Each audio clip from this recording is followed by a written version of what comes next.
who lives in Hillsborough and couldn't come tonight, but she is a really wonderful local person who has shared some of her great stories. And now Rebecca Anderson will read from her interview.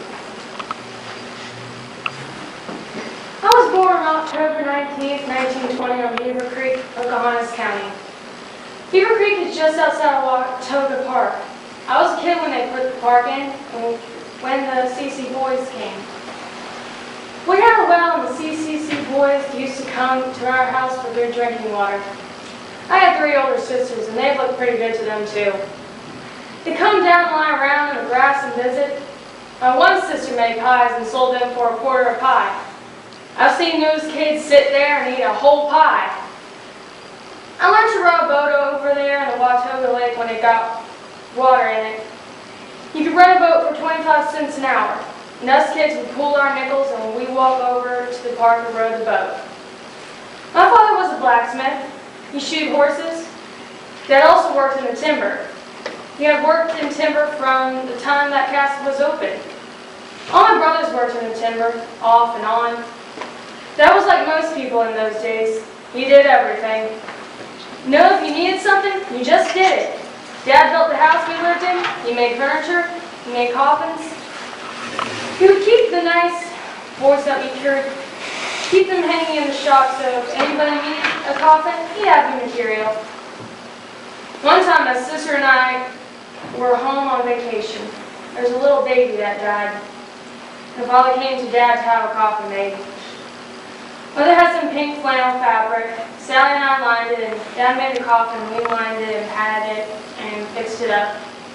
Dad loved to visit. He loved people. They had no car, and everywhere he went, he either walked or went in the wagon. He never had to say whoa to the horse.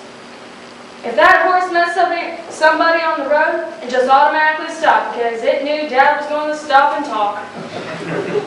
I skipped a few years in the grade school. I was only 12 when I finished 8th grade. 2 of my brothers and my sister had gone to school here in Hillsborough. They had boarded with people. So Principal Johnson knew there was another one still there at my home, so he came to recruit me. School had already been in session 2 weeks. See, they were about to close the Hillsborough High School because enrollment was down. It was during the Depression in 1933, and the teachers had taken a cut in salary to keep the school open. And they were recruiting people to keep the school from closing. And I wondered why my mother cried when I left. Can you imagine sending a 12-year-old to stay with people you didn't know? You weren't going to see her till Easter or Christmas? I stayed with Joel Bird that first year. We lived there where Joel Collison lived now. They had 2 daughters. Virginia Collison was their youngest. Anyhow, that first year, I was homesick. I would stand there in the yard and look over toward the mountains, and I'd stand there and bawl. And I couldn't let anybody know I was homesick because Mother and Dad would send me for me to go home. I wanted to go to school.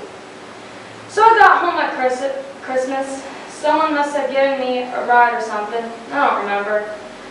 After that, it wasn't as bad. I got to come home for Easter. And after that first year, I was never, ever as homesick like that in my life.